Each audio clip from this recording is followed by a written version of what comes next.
Hi there, and welcome to Bustthenet. Yes, this is a show I like to call Gamechanger. It's a chance for me to delve into people's saves.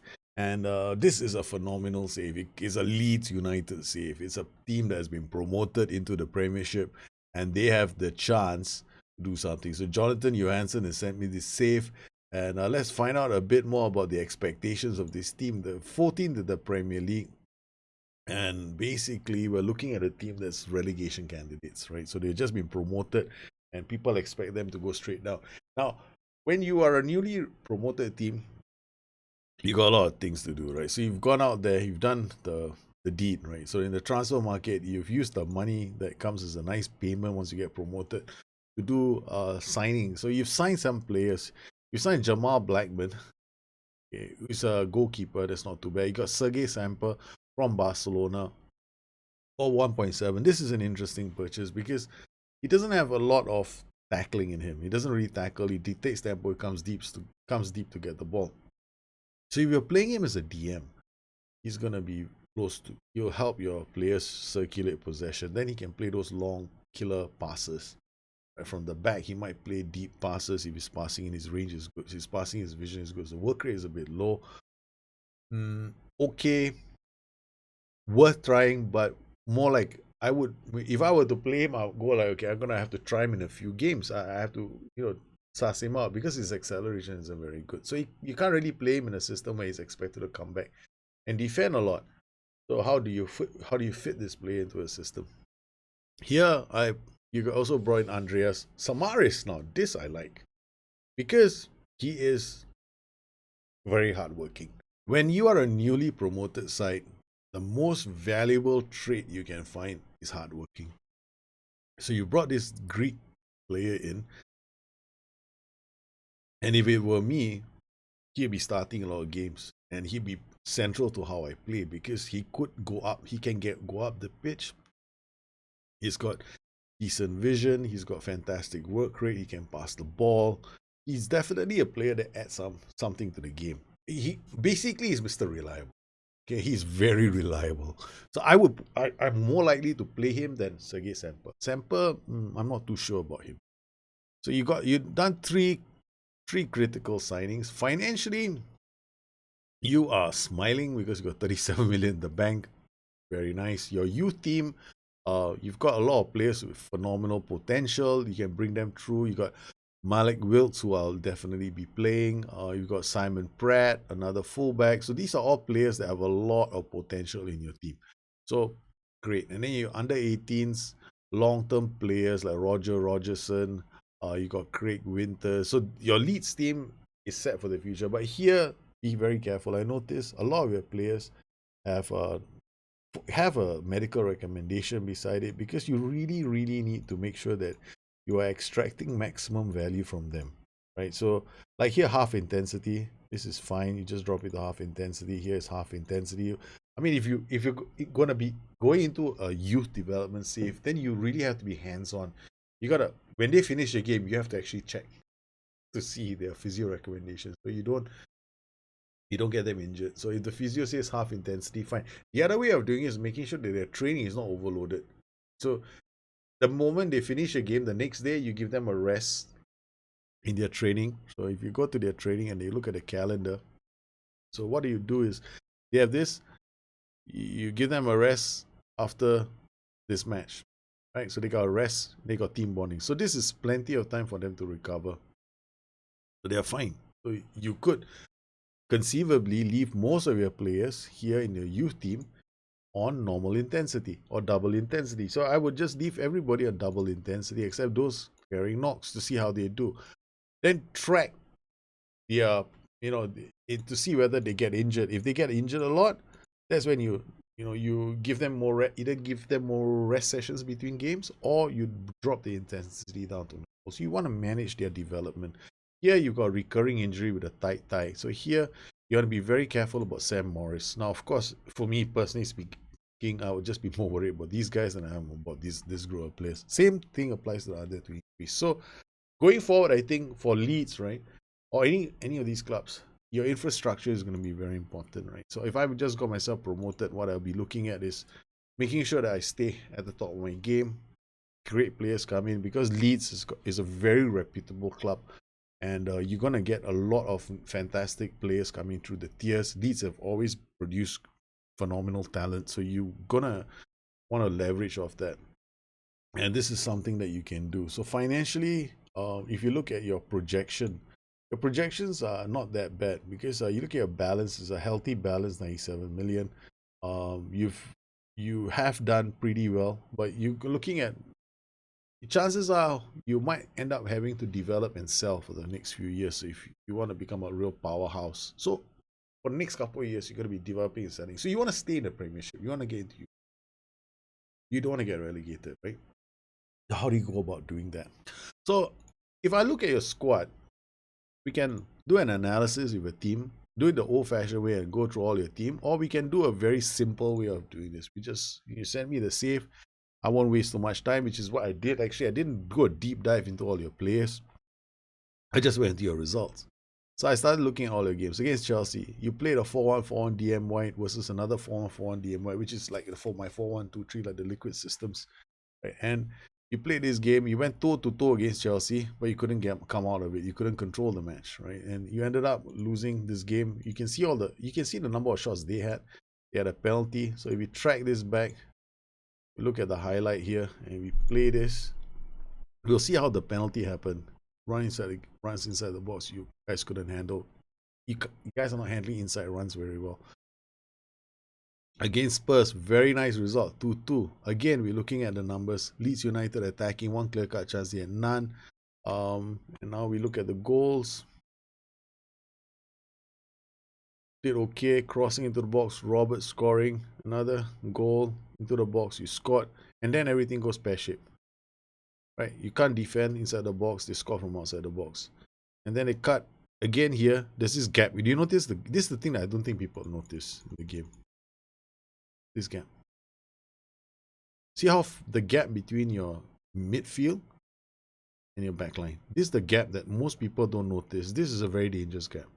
Right? This is the reason. This is how I play the game. I try to put players in these gaps, and it becomes it creates a lot of dilemmas for defenses because you got players who are coming at you. You create all these numerical superiorities. I mean, you create these players running at you, right? So you're gonna have issues. You had that problem when you were playing a 4-1-4-1. So obviously the DM was an issue in the team, or rather the line of engagement and the defensive line. What has probably happened is your defensive line is very deep and your line of engagement is very standard. So you've created this huge gap. So your defenders are very far away from your midfield area. So you got this big humongous gap that you've created. So let's look at another game. Newcastle away from home, 4-1-4-1. Again, you lost 2-0. I mean, this game you should really have won this game, right? So or at least gotten a point. So, no clear-cut chances to speak of. Let's just look at the teams and the shots themselves. So you can see that they had a few shots saved from the right side of your team, where you have Eiling playing. Leeds United, on the other hand, nothing fantastic. You were not really creating any chances. Now that's not too bad because maybe this team is a lot better than you. But if we look at the goals, free kick, scores, set piece, right? Eiling tried to clear the ball, goal. So if you look at the second goal, there's more lack of support. Again, the defenders are too far away from the fullbacks. So if you might not have seen that, but let's show you the goal again. 84 minutes. Now you have to slow this down. Place the ball. Got not enough support. He has to play. This guy is too far away. This guy is too far away. This guy. So there's no passing on.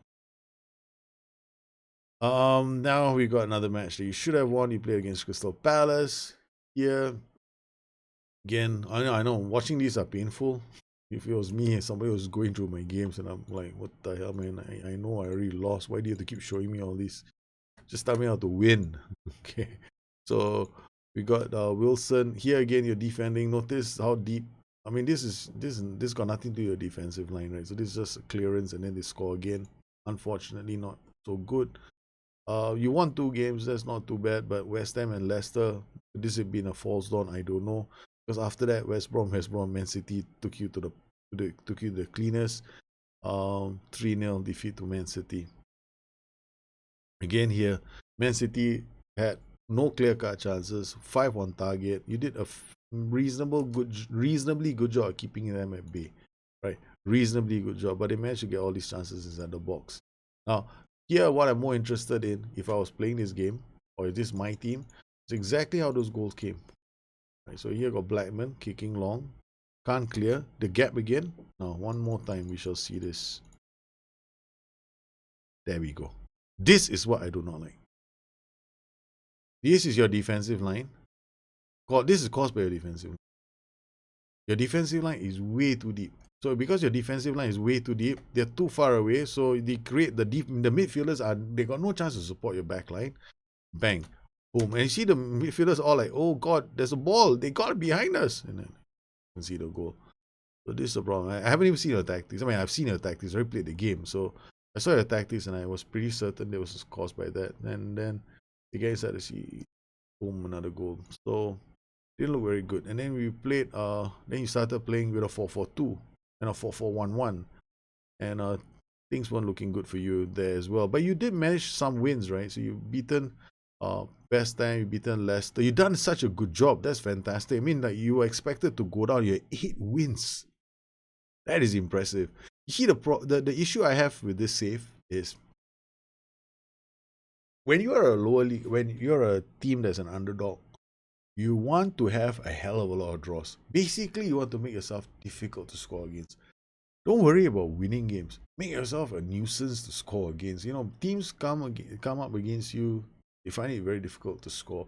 Then, you work your way up from there. So you get points on the board first, and then you get lots of draws. There's nothing wrong with draws when you're an underdog. You know, draws are better than losses.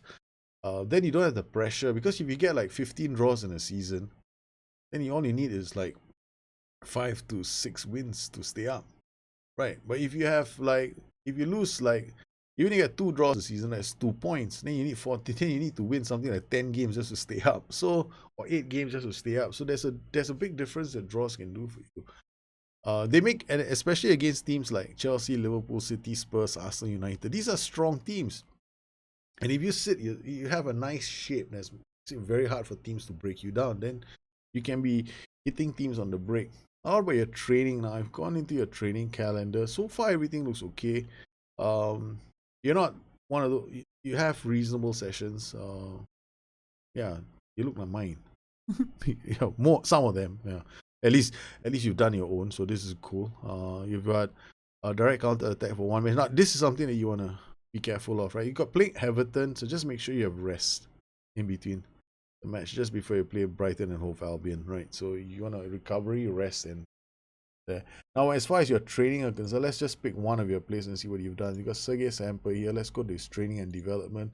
Now, DM, agility, and balance, not too bad. So you're doing the right thing. DM, playing position. Okay, this doesn't tell you the attributes, right? But it'll be in his playing position. So let's assume that we want to work on his weaker area. So what I would do with this kind of a player is I'll work on his weaker area. So perhaps Carrillo.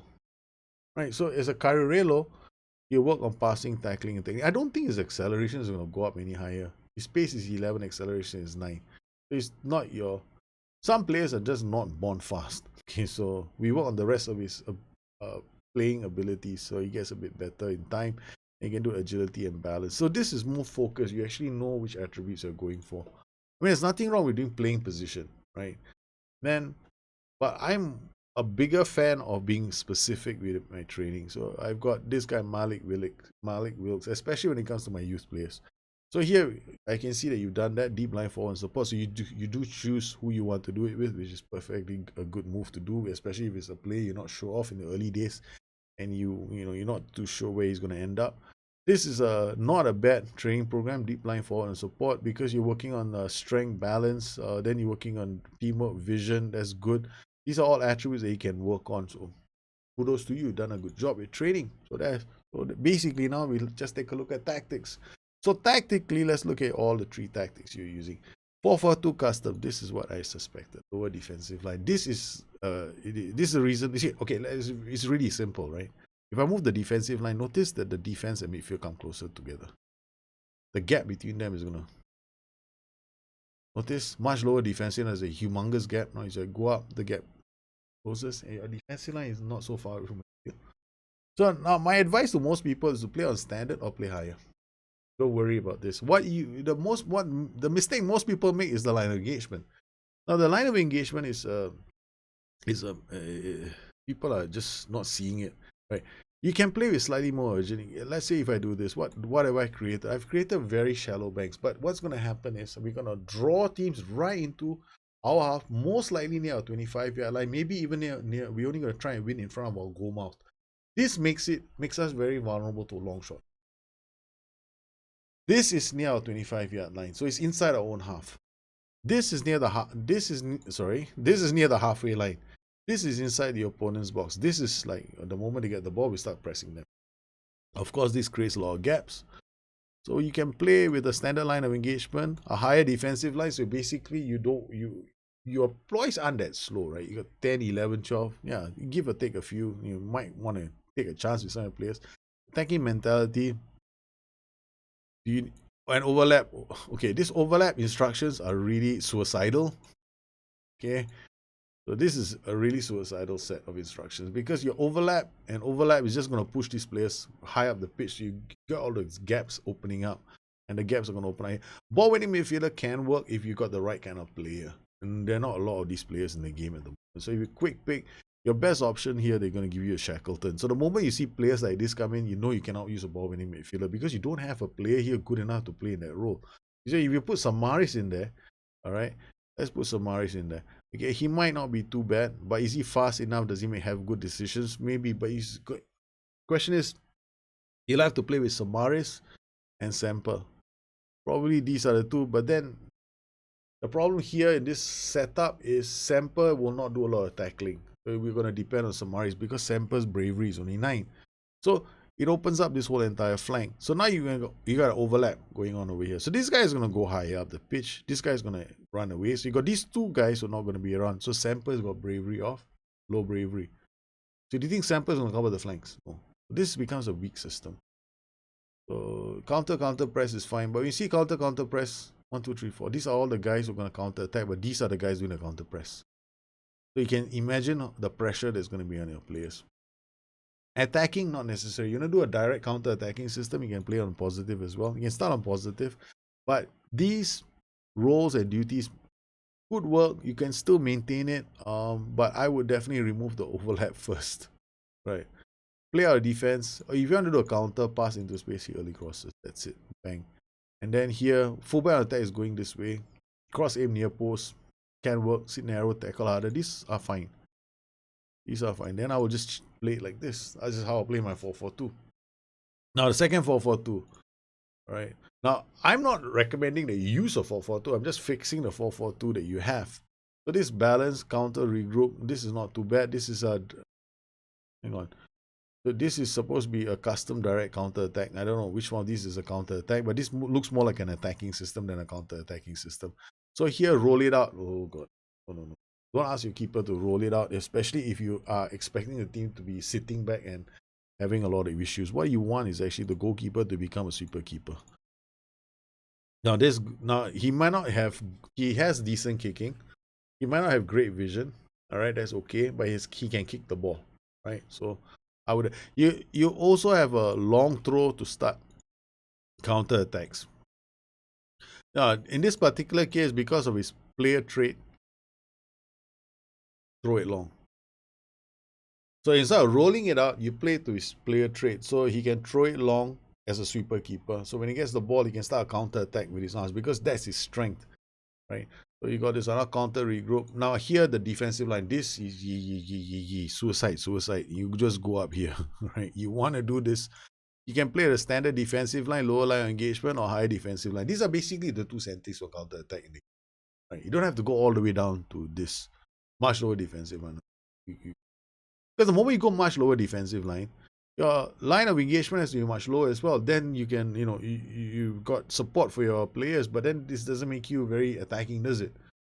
You're going to have to attack these. The moment you push this up, these guys are not going to support your back line. You're going to have to do something like this. Standard defensive line, lower line of engagement, and You theoretically you can play like this in the game. There's nothing to stop people from doing this. It's called suicide press.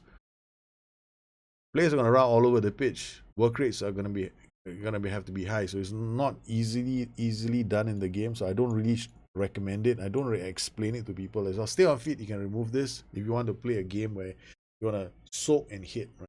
So and you pass into space. You can remove play out of defense. You can play direct tempo, play for set pieces or hit early crosses. So this becomes a more counter-attacking system when you sit back and you hit teams over the break, over the hit, and you can use the offside trap, and that's it. You got yourself another counter-attacking system. Lower line of engagement if you want them to be really in your half and closing teams down.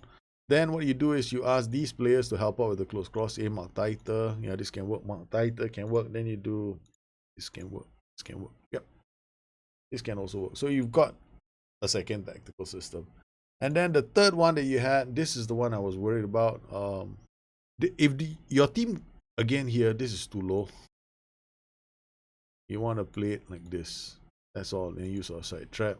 Remove the stay on feet, counter regroup, shorter passing, overlap left, overlap right. While I do it, I do it.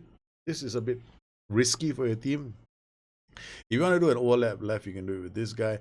But the problem with the overlap instruction is this, right? This guy is going to overlap. This guy is going to overlap. There's no security for your Mazar, which is the reason why you're losing a lot of games. So I would definitely not have the overlap shot. They might come in support. If you want them to overlap, they will do it naturally, right? If you control the game. Here, what may be better for you is just to have a really simple attack pattern. You've got this guy. Cross aim far post, cross on deep. What this guy does, he crosses this way, where this winger is coming in. So you got his cross aim far post, you got anchor man, counter regroup, use offside trap, shorter passing, and you can play something like this. This is more of a, you can do this for wing play, hitting early crosses. You got direct passes, and then this guy, you can do the same thing as well. And ask him, okay, now you far post. So he sends the crosses this way. So you got crossing going on, sending the boys, asking them to cross like that. Now, question is, this might be one way of playing. But what I like to play when I'm a lower league side, when I get newly promoted, and I don't know whether you guys spotted this, was I like to play my double DMs. Very hard to break down because double DMs are a nuisance for big clubs to break down because you got so many players inside your box. The second thing is you prevent long shots. A lot of these teams in the Premiership, they can cut inside with the ball. This doesn't give you enough security against cut inside. If your anchorman is really good, maybe. If your two defenders are really good, okay, you might be able to do that. But you want to prevent a lot of sides from doing the cutting inside, and that's what we did. I mean, I played a slightly different tactic, but almost the same as on the last Gamechanger episode where I played with Jared Safe. So we played West Brom, we beat them 4-3. Then we lost to Man City by a goal to nil, which is something I was after. I was trying to develop a nice counter-attacking game. I'm using this double DM system. Then we beat Everton 2-1. We beat Brighton 2-1, and we held Arsenal at the Emirates 2-2. And here, I was leveraging on your players' ability to hit teams on the break. The nice game was this one, Brighton. We did quite well. So let's just check out the goals for this match. So here the opposition team, say, notice now the back line is not too far away from the DB. We are using two double DMs. We get enough security. So you win the second ball. Samaris plays to Aloyski. So you get plenty of support. Aloyski plays it to the playmaker. Playmaker links up. The DLFS brings in the complete wing back, and you score your first goal. Our second goal was also just as sweet. Counter attacks, both of them counter attacks. The moment their attacks failed, we just went the other way to score. Unfortunately, we conceded one goal, which is it's not too bad, but we created some really good chances against Brighton, and we did. I mean, honestly speaking, we played quite well. Had some very good chances in and around their box. So total number of shots we had. This is Leeds United, which is too bad. Brighton, limited. We only gave them one central shot. I mean, we had like one or two, but still, wasn't too bad. Clear-cut chances all the way.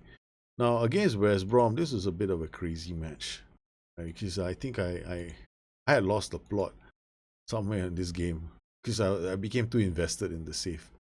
So we have to see the goals. First free kick, goal, okay, not too bad. And then Eiling to Shackleton, your playmaker. Eiling goes wide, crosses. Aloyski scores the second goal. Then we had another goal, free kick, third goal. And then they had a free kick, scored, goal. And then this is a crazy game. I think there was also we also missed a penalty after that. And then they attacked us and scored from outside the box. But we managed to get the winner late in the game. Fullback crossing the ball, Saiz, and then they couldn't clear the danger. And Aloyski scored a hat trick in this game. But this was the game which made me sit up and go, "Oh my lordy, this is the game." But before that, let's take a look at the game, the goals again for the match against Everton.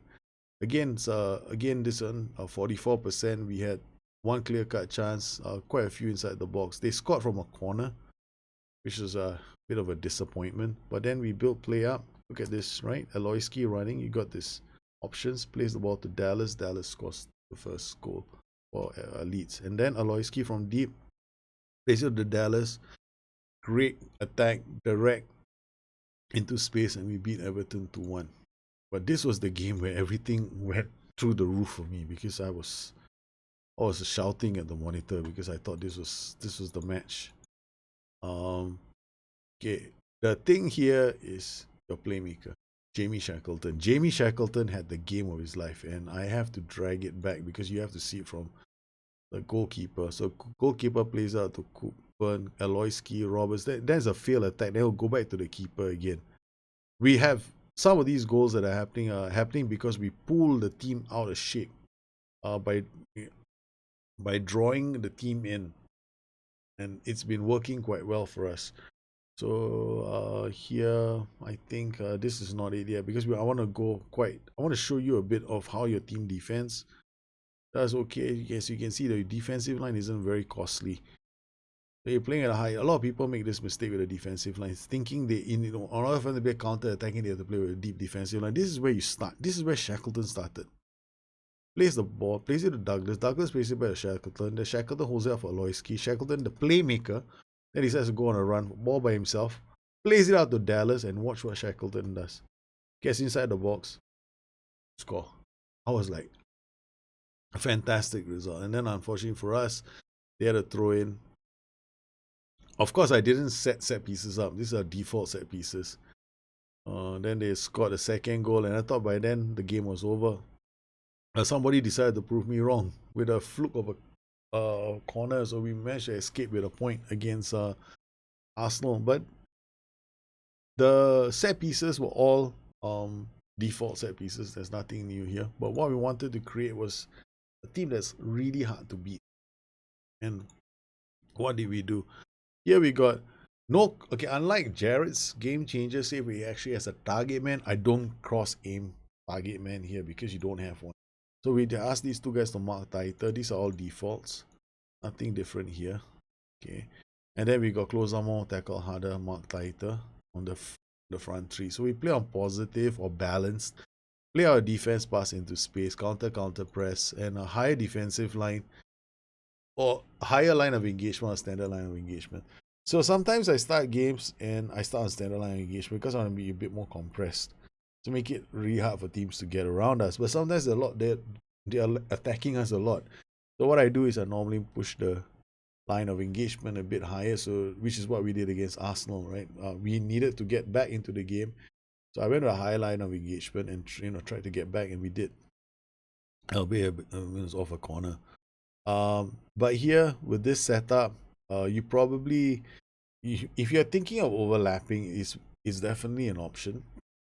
If you're thinking of using a Ramdaughter, it's also definitely an option because if you have a Ramdaughter, it'll probably be a lot of fun as well.